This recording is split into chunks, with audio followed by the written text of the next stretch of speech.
Сәлем балақай.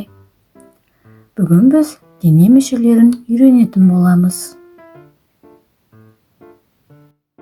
Бас. Бұл бас. Дұрыс балақай. Көз. Бұл көз. Дұрыс балақай. Мұрын. Мұрын.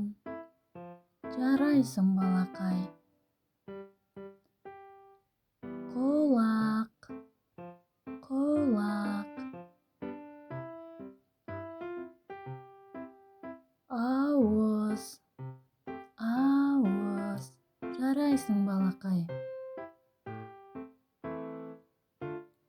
Қол. Қол. Дұрыс. Іш. Іш. Аяқ. Аяқ. Жарайсың балақай. Бүгін біз сенімен бірге дене мүшелерін үйрендік.